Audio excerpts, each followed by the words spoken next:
Bonjour et bienvenue sur mon podcast Live from the Heart, un espace pour vivre et contribuer depuis l'espace du cœur tous les jours un peu plus.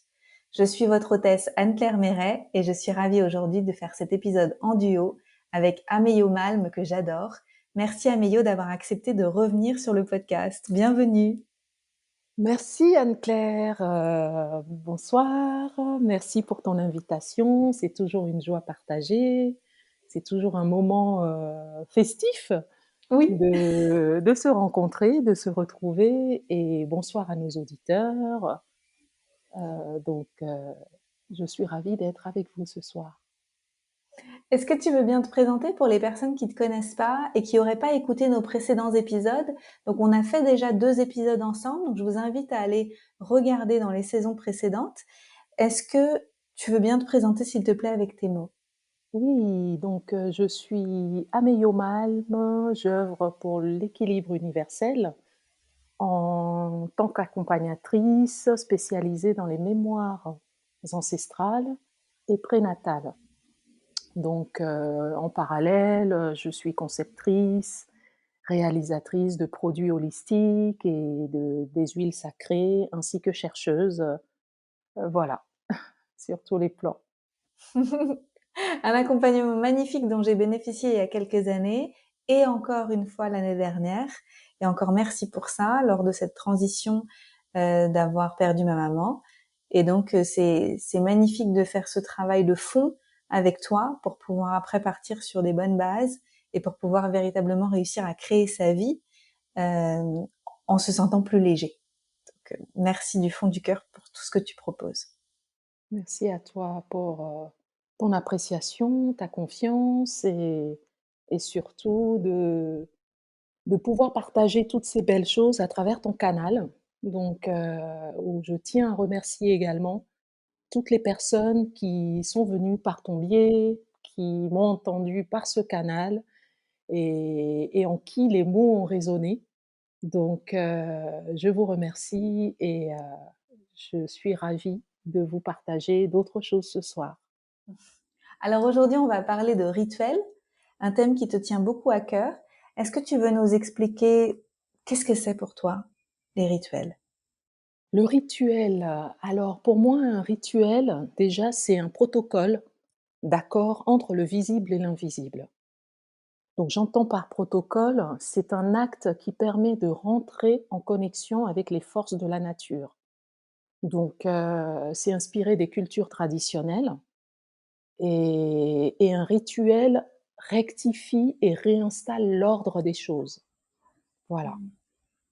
C'est très important. Je n'utilise pas beaucoup cette technique, ça fait partie des outils ou un des outils thérapeutiques, mais que j'utilise, avec parcimonie parce qu'il faut pour acter un rituel, il faut de la conscience. Il faut y mettre de la conscience. C'est pas quelque chose qui se fait avec le mental.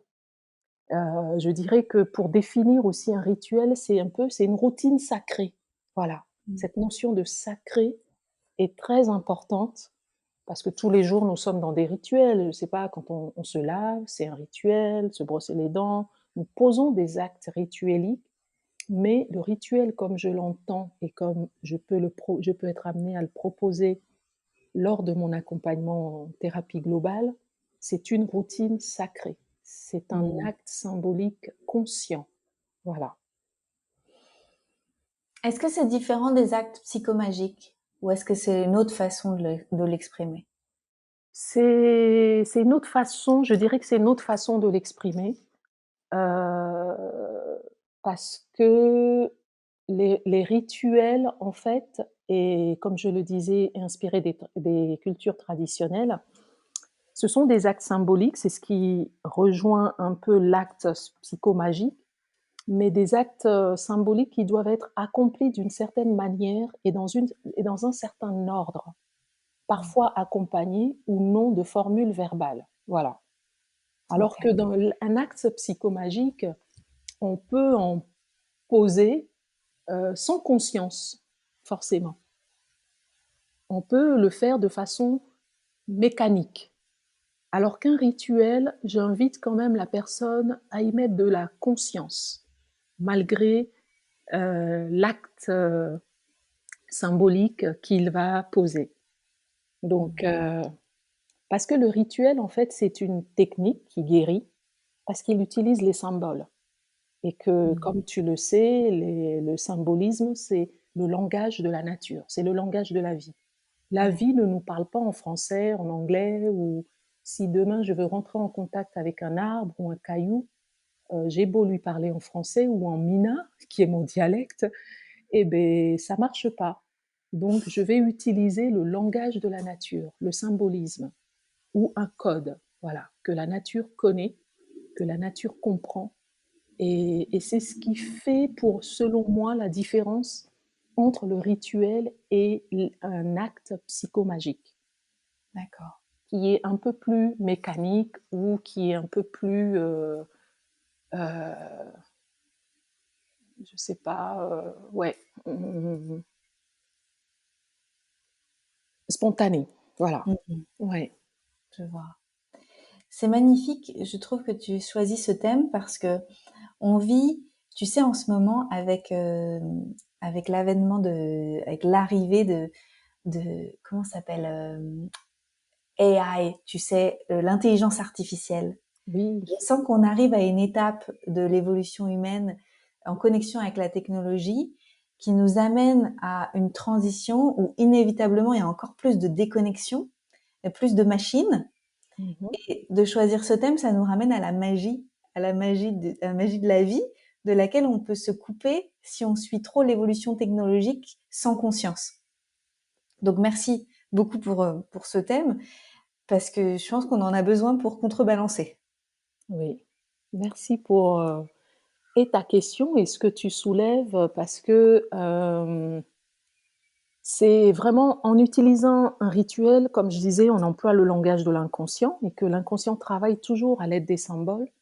Donc, et cet inconscient nous parle sous forme de, après avoir posé l'acte rituelique, sous forme de rêve, d'actes manqués, de lapsus, de synchronicité.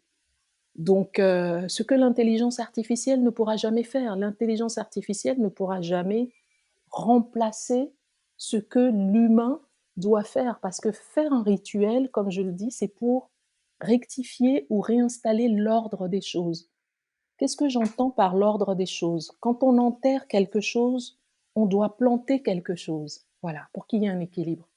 Je ne peux pas faire que prendre, je dois aussi donner. C'est l'équilibre du donner, du recevoir. Toute la vie est basée là-dessus. S'il y a des équilibres, c'est parce qu'à un moment donné, on a trop pris ou on n'a pas assez donné. Donc, je ne vois pas comment cette technologie ou la technologie ou tout ce vers quoi nous avançons ou ce pourquoi nous ouvrons la porte, l'intelligence artificielle, va permettre aux gens de continuer à être au contact ou à dialoguer avec la nature, car elle ne fonctionne uniquement que par ces symboles. Ouais. Ouais. Donc je vois par exemple en thérapie globale, euh, dans le cadre thérapeutique, les symboles sont mis en mouvement parce qu'ils agissent sur l'imaginaire de la personne, en dégageant l'inconscient familial des empreintes douloureuses du passé. Donc, ça peut être pour une personne qui a perdu un jumeau, dont la mère a perdu un enfant avant elle, ou un ancêtre qui ne trouve pas le repos de l'âme. Je peux être amenée, après quelques séances, à inviter la personne à faire un rituel qui peut consister aussi à écrire une lettre, à la brûler, et je donne tout un processus de symboles et d'actes ritueliques à poser. Donc, et l'invisible le reçoit. Donc la personne pose l'acte dans le visible, et bien sûr, l'invisible, l'imaginaire, l'inconscient reçoit cette information. Mmh. Mhm. Ça me paraît évident aujourd'hui, maintenant que j'ai fait ce chemin où j'ai travaillé avec toi. Mais quand je reconnecte avec la Anne-Claire d'avant, qui était, tu sais, très très cartésienne, euh, tu vois, je, j'avais des doutes et je me disais mais comment ça marche et on peut pas me le prouver et est-ce que je suis pas en train de me raconter des histoires? Est-ce que c'est pas juste des douces histoires pour tu vois pour me rassurer quelque part? Et Mmh. en même temps, bah en fait il y a quand même tout un pan de nous qu'on n'utilise pas. Tu sais comme il y a tout un pan de notre cerveau qu'on n'utilise pas, il y a tout un pan de notre ADN qu'on n'utilise pas. Il y a tellement de choses en nous qui sont de l'ordre du potentiel magique quelque part que en fait ça fait tout à fait sens ce que tu me dis là parce que tu poses un acte et derrière dans l'invisible il y a tout ce qui peut se déployer et tout ce qui peut être extraordinaire après de révélations qui peuvent se faire à nous plus tard auxquelles on n'avait pas accès avant tant qu'on n'avait pas mis du mouvement. Et ce Mmh. rituel, ça remet un mouvement dans l'invisible. Est-ce que tu peux nous raconter peut-être des histoires de choses qui se sont passées et de choses qui ont été révélées après, parce que justement, il y a eu un mouvement dans l'invisible? Mmh. Merci pour ta question et c'est vrai que tu as souligné un mot très important, le mot magique et magie. On a peur de notre magie. Ce mot magie fait peur parce que tout de suite, dans l'inconscient, la magie est connotée à quelque chose de impossible, illusoire, ensorcelant, et qui fait que c'est notre puissance, mais on a peur de cette puissance-là qu'on a en nous et qu'on peut mettre en action, qu'on peut mettre en mouvement, qu'on peut vraiment utiliser à chaque moment. L'exemple personnel que je vais partager avec vous, avec toi et les auditeurs, c'est récemment, je suis rentrée de voyage, j'étais allée au Togo pour des explorations botaniques. Je rentre et ma petite voiture a rendu l'âme. Ok, donc pas de voiture, un peu de panique, tristesse, déception, mais j'ai posé un acte rituelique. J'ai pas acheté de voiture, hein, mais je me suis installée dans mon espace sacré et mon lieu de méditation et j'ai parlé à l'ancienne voiture. J'ai parlé, j'ai vraiment déposé ce que j'avais sur le cœur en remerciant cette voiture pour toutes les années de fiabilité, de loyauté, à quel point elle m'était utile.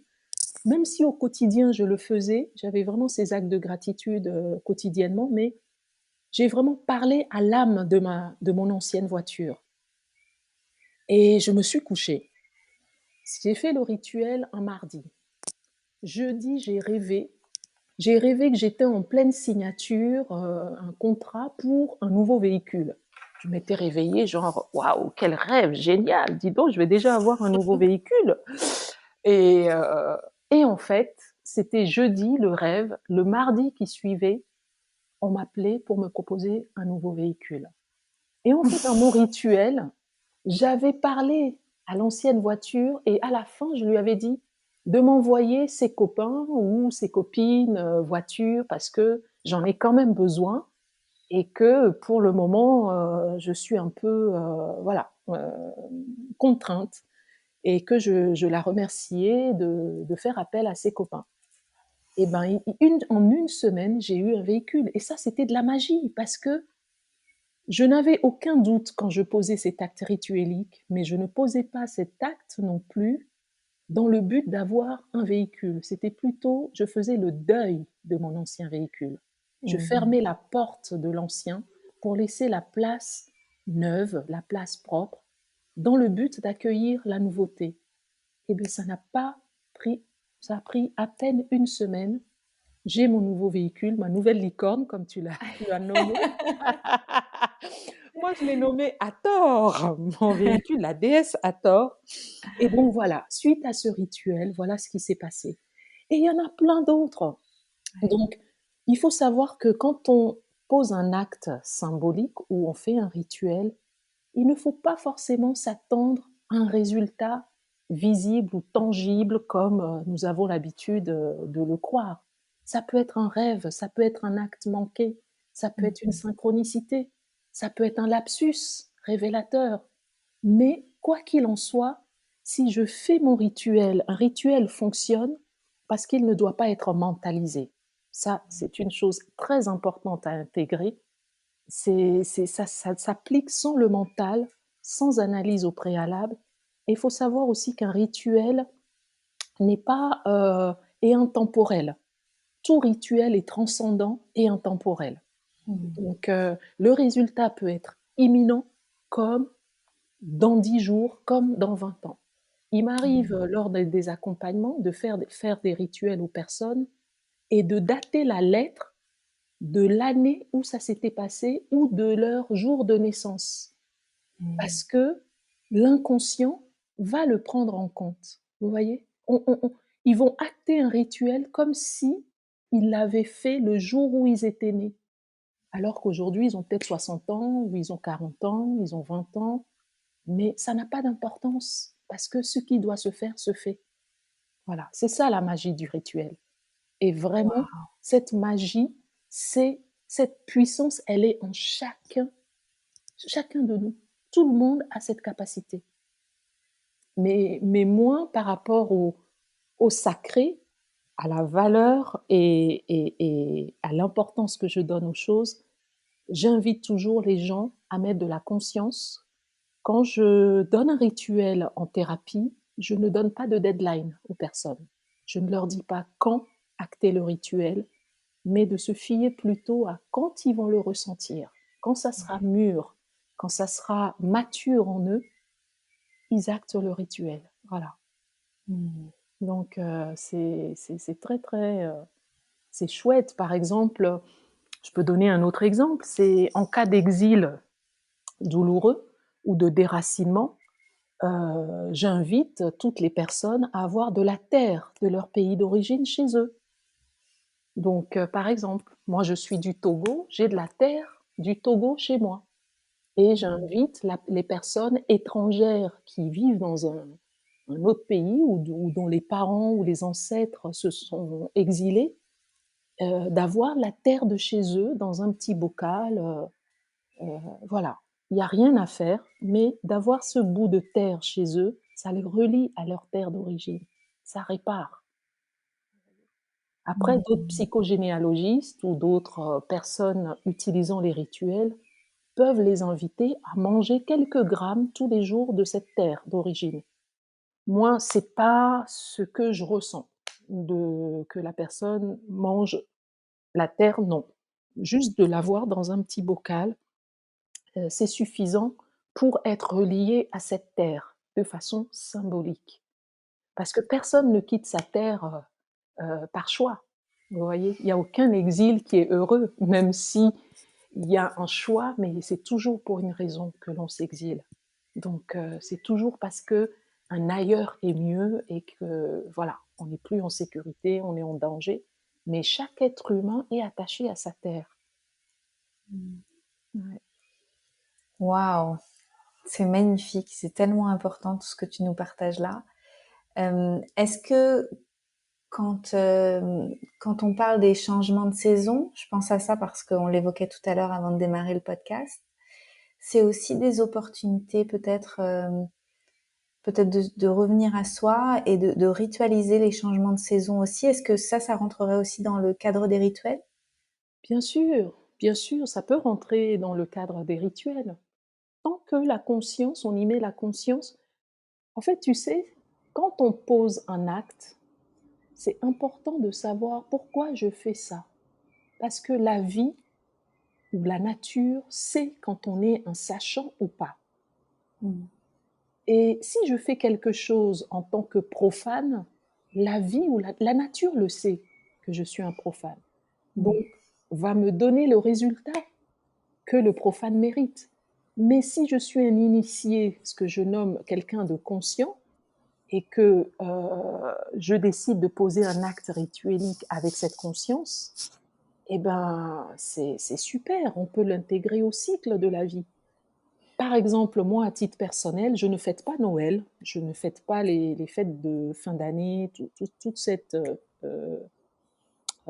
hystérie. J'ai rien contre Noël, hein, mais c'est pas ma tasse de thé. Mais par contre, je fais un rituel à chaque fin d'année. Voilà, ça c'est mon Noël.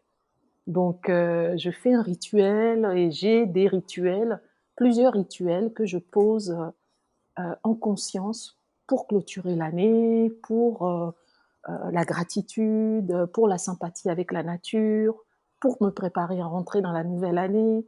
Donc ça ne devient plus, ce ne sont plus des rituels du quotidien. Là, ce sont vraiment des choses qui sont mûries, réfléchies, voire parfois, je suis en état modifié de conscience, donc en mode alpha, pour rentrer dans une certaine dimension afin d'opérer, voilà, quelque chose qui m'est très cher et en lien avec, la saison ou la nature, ou certains, ça va être la pleine lune, la nouvelle lune. C'est au choix. Mmh. Mais j'invite simplement les gens à y mettre de la conscience. Voilà, de la conscience, que ce qu'ils sont en train de faire, que ça ait du sens pour eux. Si ça n'a pas de sens et qu'ils le font parce qu'ils l'ont lu sur les réseaux, ou que telle magicienne a dit qu'il faut faire ça, oui, c'est bien beau, mais quel sens ça a pour soi ou pour moi? Mmh. Donc, et c'est ça qui est important. Parce que la parole, ça appartient au conscient, à la raison, tandis que l'acte symbolique, le rituel, appartient à l'inconscient, à l'irrationnel, à Mmh. l'invisible. Et je tiens vraiment à ce que les gens intègrent cela, et que les choses dont nous faisons l'expérience avec notre corps, ça reste gravé à jamais. Alors que les paroles, bien souvent, ça s'envole avec le vent, quoi. C'est pas, rien ne s'imprime. Mmh. Pour avoir fait un certain nombre de rituels avec toi notamment, je trouve que c'est d'autant plus impactant que c'est personnalisé. Comme tu dis, c'est une co-création, je trouve, entre l'intelligence et l'expérience de l'accompagnant qui le propose. Par exemple, quand c'est dans le cadre thérapeutique, comme là avec toi, où tu m'as suggéré des choses, mais où à chaque fois je devais sentir si c'était juste pour moi et où je devais adapter le rituel à ma façon. Si c'était, je me souviens, il y avait quelque chose avec une fleur, acheter une fleur, mais voilà, je devais certainement peut-être choisir quel type de fleur et puis la mettre dans le fleuve à Paris. Mmh. Et il y avait eu quelque chose comme ça qui était très très beau et c'était. Mais c'est vrai que plus c'est personnalisé, plus c'est juste pour soi. Et aujourd'hui, il peut y avoir une tendance peut-être à copier-coller un peu, essayer de copier-coller les recettes des autres. Ça a marché pour telle personne, elle s'est libérée de son problème avec telle recette, étape 1, étape 2, étape 3. Mais en fait, c'est pas forcément ce qui nous convient à nous et il faut savoir écouter. Oui, merci pour, ta question et pour ton explication. Mais, ça dépend aussi de quelle obédience est la personne. Il y a des personnes que j'accompagne qui sont musulmanes, athées, et pour qui, aller allumer une bougie ou poser un acte rituelique n'a pas de sens. Je suis obligée de les amener à la conscience de que symbolise la bougie pour eux. C'est Mm. quoi pour eux une bougie? Ou qu'est-ce qu'ils, à quoi ils connotent la bougie? Donc, et si la personne me dit je ne sais pas, ben je lui dis par exemple, et si la bougie c'était que de la lumière, de porter juste ce regard de lumière sur la bougie, parce que des fois, la personne peut se dire: «Mais pourquoi est-ce qu'elle m'invite d'aller rue du Bac, de demander une messe d'action de grâce pour les morts?» Et ça va être le cas de quelqu'un qui va être peut-être catholique, pratiquant, et ça va résonner et que ça a du sens. Mais Mm. quelqu'un qui n'est pas de religion catholique, il faut adapter le rituel autrement, et que la bougie devient simplement une lumière et qu'il faut mettre de la lumière sur du chagrin, et que cette Ouais. bougie, il va l'allumer chez lui, peut-être avec la photo du défunt ou sans, peut-être avec une rose blanche, le blanc pour la pureté. Donc, quand je donne un acte rituelique, j'explique les symboles aux personnes. C'est très important, la symbolique, parce que afin que la personne justement puisse y mettre de la conscience.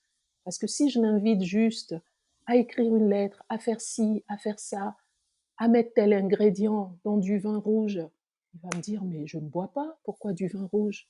Mais moi, si je sais que le vin, symboliquement, c'est le sang, et le sang, c'est la famille. Mais quelqu'un qui ne boit pas du vin, je vais lui dire de prendre du jus de raisin, parce que l'inconscient ne fait pas la différence. entre le jus de raisin ou le vin, vous voyez, ou une autre boisson, une boisson au cranberry qui va être rouge, mais c'est le symbole qui va primer. Et c'est Mmh. ça la magie du rituel, c'est ça la magie et la force. Quand je dis la magie, je ne veux pas que les gens interprètent le côté uniquement magique, mais la puissance du symbolisme. Ouais, c'est vraiment ce travail qui doit être mis en place ou qui doit être compris pour avant d'acter un rituel en fait. Ouais. Il n'y a pas de recette toute prête, c'est ça que je veux dire. C'est un processus, un rituel. La préparation, le suivi comptent autant que l'acte lui-même, en fait. Donc, un rituel s'accomplit une seule fois, moi je préfère, mais il y a des rituels que les gens répètent ou que certains thérapeutes font répéter, mais moi c'est du one shot. Voilà. Je préfère limite par la parole ou par le toucher libérer, amener la personne à une conscience consciente avant de poser l'acte rituelique. Parce que on va pas répéter le même acte deux fois. Ça devient du mental et on perd la spontanéité. Voilà. Ça fait sens. Ouais. Je trouve que tisser une relation comme ça avec le monde de l'invisible est tellement précieux parce que ça nous donne tellement de sens, tu sais, dans un monde où parfois on se dit mais qu'est-ce que je fais là ou ça, c'est comme un manque de sens qui et ça répond à cette question qu'est-ce que je fais là, je trouve, de connecter avec des choses plus invisibles et notamment, je sais que dans ton travail tu utilises aussi la dimension des rêves où les gens te racontent leurs rêves, ils expliquent. En fait, il y a tellement de messages et C'est donc, fourni. c'est ça. Et quand c'est ouvert, on peut recevoir depuis l'invisible les messages, mais aussi les cadeaux de la vie, les synchronicités. Et on peut aussi envoyer. Et avec le rituel, on envoie dans l'invisible. Et donc, c'est vraiment une communication qui est restaurée. Tout à fait. C'est ça, c'est cette communication qui est restaurée et surtout les rêves. C'est pour ça que j'invite les personnes après nos séances à tenir un cahier de voyage, à noter leurs rêves, à noter tout ce qui se passe pour eux. Des fois, il y a des gens qui me disent: «Oh, mais je ne rêve plus» ou «Je rêve, mais je m'en souviens jamais» et j'ai également un rituel que j'ai intégré dans mon accompagnement thérapeutique, c'est les purifications. Donc, les personnes qui se purifient ou quelqu'un que j'accompagne et qui utilise les purifications se souvient de ses rêves ou va me dire: «Oh, j'ai fait que 3 rêves». Mais c'est déjà beaucoup pour quelqu'un qui ne faisait plus ou qui ne se souvenait plus du tout de ses rêves. Et souvent, ce sont des personnes qui font des rêves bien précis. Et il y a tous les symboles dans les rêves. Et ces symboles sont souvent en lien avec ce qu'on avait travaillé. Donc l'inconscient, finalement, leur livre un message de libération ou d'intégration ou de comment la mémoire travailler ou libérer a œuvré à leur niveau. Et ça passe par les rêves. Après, j'ai d'autres personnes, les rêves sont plutôt fournis et quand ils reviennent en séance pendant 1 heure et demie, ils me lisent leurs rêves. Et je suis en écoute active du rêve. Je ne décode pas les rêves, ça je tiens à le préciser. Je n'ai pas à décoder le rêve de la personne, mais je prête attention aux symboles pour, à un moment donné, faire une pause et amener la personne à voir ce lien que son rêve lui a présenté ou ce symbole qui a été présenté dans son rêve. Donc, et j'aime beaucoup ce travail avec l'invisible. J'aime vraiment, vraiment la manière dont l'imaginaire s'approprie ou l'inconscient s'approprie l'information pour la livrer à la personne. C'est magique. C'est Donc là, la génial. personne ne peut plus dire: «Ah ben non, c'est pas possible» ou «C'est pas vrai» ou je ne sais pas, et voilà, donc d'autant surtout sur des mémoires très difficiles ou certaines mémoires traumatiques, des abus, des attouchements complètement oubliés, occultés, ça revient sous forme de rêve. Donc et c'est passé par un rituel parce que le travail au corps est un rituel où moi je suis en acte, ou en action, rituellique en travaillant le corps Et de la même manière que les petits parfums à respirer, les eaux florales, c'est un rituel pour la personne. Donc à chaque fin de séance, j'invite les personnes à le faire en conscience, que le téléphone peut vibrer quand ils décident de faire leur parfum, ce moment olfactif à respirer les eaux florales, et bien de le faire en conscience parce que ils sont en présence d'un monde invisibles mais conscients, qui sont les plantes, et aussi c'est un rituel pour eux. Vous voyez? Donc voilà, on peut sacraliser nos rituels. On peut rendre cette routine sacrée, et ça, c'est le message que j'avais envie de passer à travers ton canal et avec toi et ce soir. Merci beaucoup pour tout ça. Et je trouve que dedans, il y a aussi beaucoup de douceur, même si c'est puissant. Donc, ça, dans la douceur, je veux pas dire que c'est un peu faible. Au contraire, c'est très puissant. Mais c'est doux parce qu'il n'y a pas besoin d'aller réveiller le trauma, d'aller expliquer, d'aller expliciter, rentrer dans les détails de ce qui nous est arrivé et tout ça. Il y a comme il y a quelque chose de très doux là-dedans, je Oui, trouve. oui, il y a quelque chose de vraiment doux parce que, certaines personnes ou ceux qui posent leur acte, symbolique, vraiment sans mental et avec le cœur, quand ils reviennent, ils me disent: «Oh là là, mais Améyo, mais qu'est-ce que j'ai pleuré quand j'ai fait ce rituel!» Oh! Ils sont surpris de leur réaction ou de leurs émotions parce Mmh. que c'était très doux, c'était beau, et il n'en revenait pas de la puissance. C'est une puissance douce, c'est Ouais. puissamment doux, voilà. Parce que, justement, on est dans les symboles. Quand il faut mettre, par exemple, il y a un rituel sans le nommer ou à un moment donné, il faut mettre de la douceur et cette douceur peut être aussi bien du sucre ou du miel ou une plume ou du coton. Et beh, c'est déjà, je sais pas, pour moi, c'est touchant. C'est touchant ou quand on est en train de le faire et pareil, comme je le dis, il y a des rituels où j'invite des gens à enterrer quelque chose, et beh, c'est très important de poser une plante ou une plante fleurie ou un arbre ou quelque chose, heu, après. Parce que, on a enterré la vie après la mort, le cycle. Donc rien ne va sans l'autre. Il y a le jour, il y a la nuit, il y a la vie, il y a la mort, ou parce qu'il y a la mort qu'il y a la vie.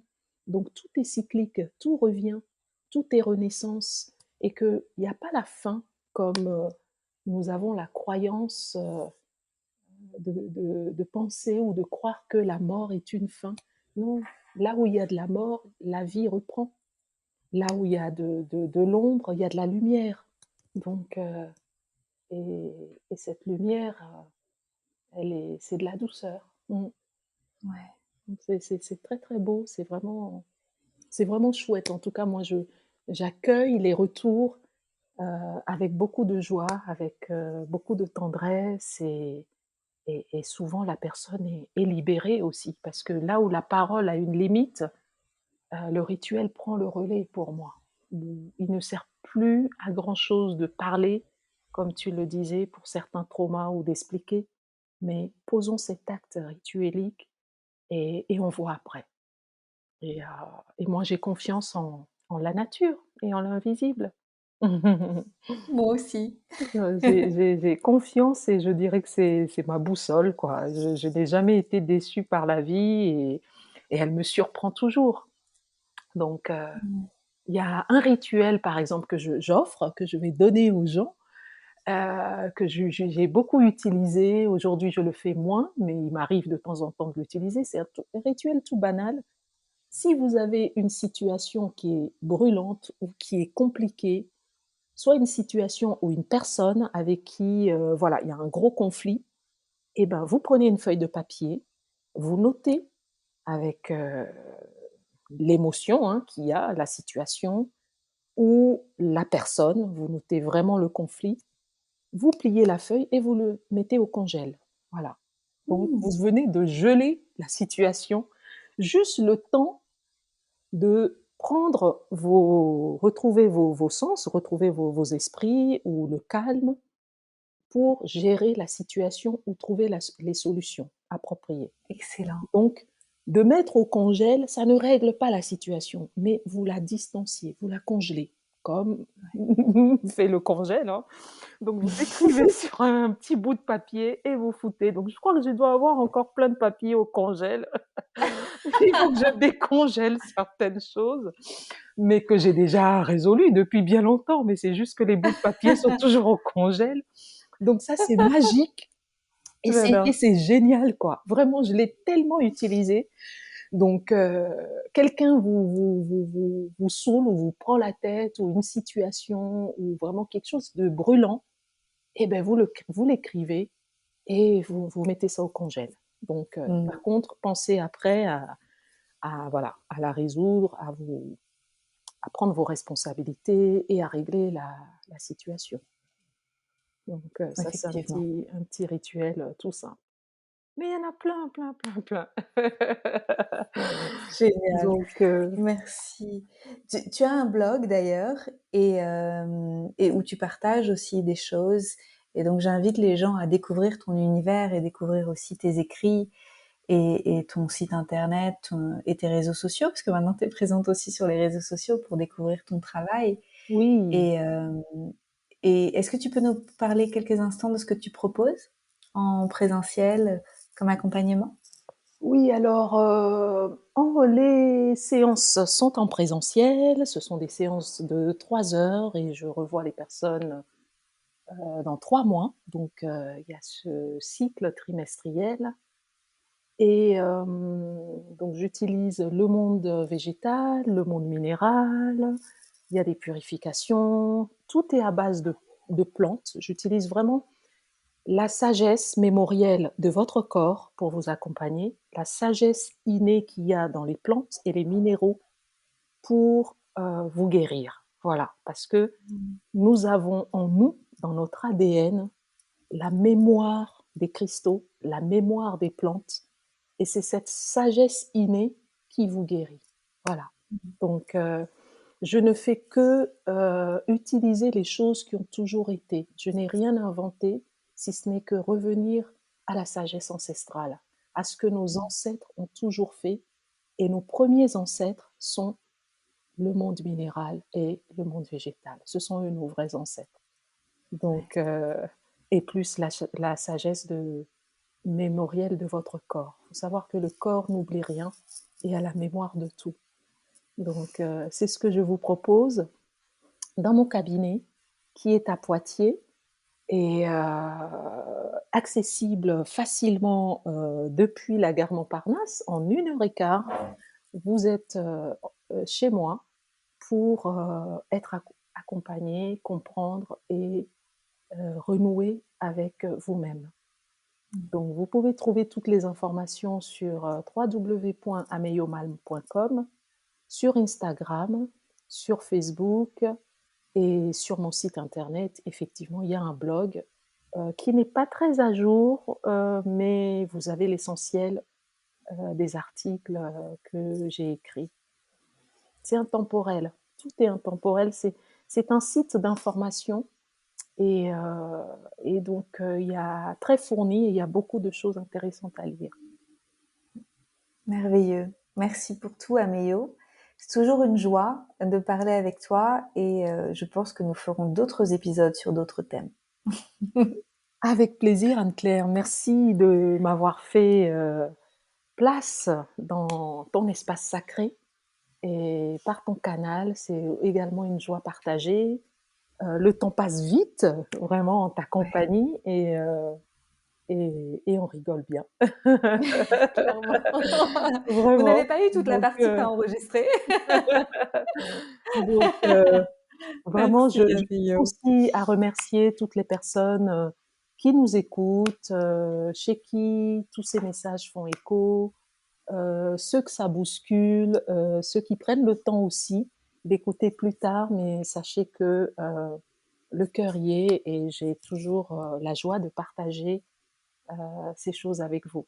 Voilà. Mm, mm. Merci. Merci du fond du cœur et merci aussi à toutes les personnes qui repartagent les épisodes. Et j'en profite pour vous inviter à transférer cet épisode auprès de vos amis, de votre famille et des personnes que vous aimez et qui pourraient aussi bénéficier de tout ce qu'on a échangé aujourd'hui. Merci pour vos likes, pour vos petits messages aussi qui nous touchent énormément après chacun des épisodes. Et je vous dis à bientôt pour d'autres aventures, d'autres épisodes en solo et avec des invités. À bientôt! À très bientôt. Merci.